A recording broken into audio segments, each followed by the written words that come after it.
আজ আমরা এমন এক গল্পের গভীরে ডুব দেব যা হাজার হাজার বছর ধরে মানুষের কল্পনাকে নাড়িয়ে দিয়েছে।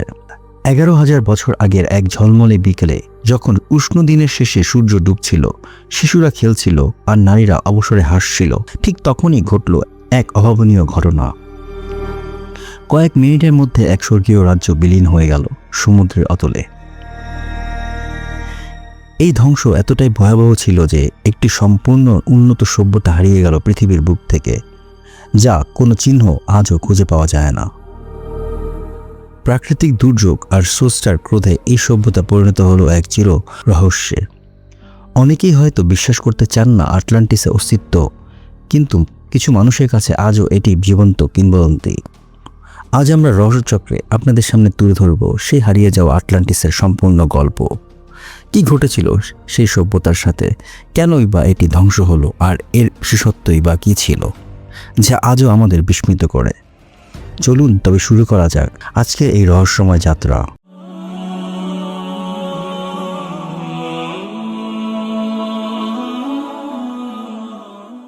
প্রখ্যাত গ্রিক দার্শনিক প্লেটো প্রায় 2300 বছর আগে তার বিখ্যাত গ্রন্থ টাইমিয়াস এবং ক্রিটিয়াসে আটলান্টিসের প্রথম উল্লেখ করেন।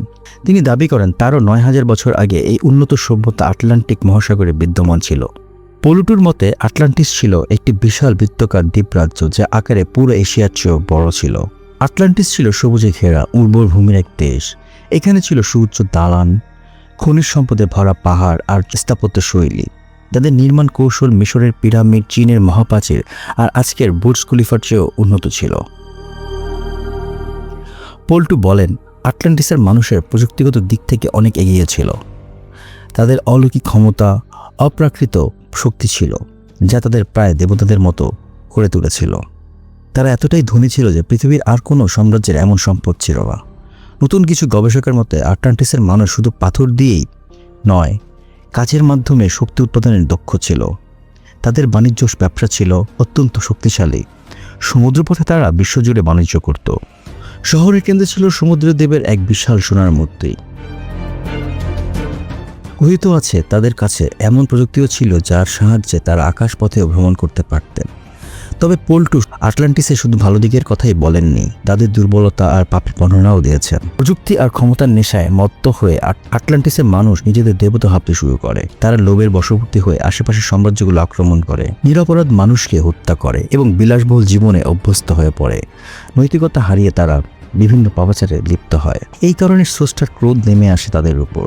প্লুটোর বর্ণনা অনুযায়ী একদিন হঠাৎ করেই ভয়াবহ ঝড়, ভূমিকম্প, সুনামি আর আগ্নেয়গিরির অগ্নুৎপাত শুরু হয়। এই দুর্যোগ এতটাই ভয়াবহ ছিল যে মনে হয় যেন 500 থেকে 1000 পারমাণবিক বোমা একসাথে বিস্ফোরিত হয়েছে। পুরো শহর ধীরে ধীরে সমুদ্রের নিচে তলিয়ে যায়। আগ্নেয়গিরির ছায়ে ঢেকে যায় দ্বীপ, জমি ফেটে মানুষ আর প্রাণী তলিয়ে যায়। এভাবে আটলান্টিস চিরতরে মানুষের মানচিত্র থেকে মুছে যায়।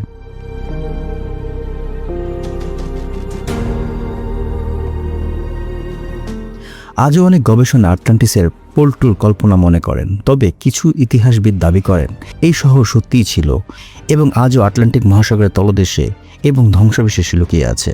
জাপানের ইয়োনাগুনি দ্বীপের কাছে সমুদ্রের গভীরে একটি বিশাল সিঁড়ির মতো কাঠামো আবিষ্কৃত হয়েছে, যা একটি প্রাচীন শহরের ধ্বংসাবশেষ বলে ধারণা করা হয়। এটি আটলান্টিসের অস্তিত্ব বিশ্বাসকে আরও জোরালো করে। কিছু বিশেষজ্ঞদের মতে আটলান্টিসের বাসিন্দারা মানুষ ছিল না, বরং অন্য জগতের জীব বা জিন জাতি ছিল। তাদের উড়ার ক্ষমতা এবং অপ্রাকৃতিক শক্তি এই ধারণাকে সমর্থন করে। আবার অনেকেই মনে করেন আটলান্টিস আসলে হযরত নূহ আলাইহিস সালামের মহাপ্লাবনের সময় ডুবে গিয়েছিল। প্লুটোর বর্ণনা উল্লেখিত ঝড়, সুনামি, আগুন এবং বিস্ফোরণের ঘটনায় হযরত নূহ আলাইহিস সালামের প্লাবনের সঙ্গে মিলে যায়। আটলান্টিস একটি উন্নত সভ্যতা, এক মহাবিনাশ, এক চিরন্তন রহস্য।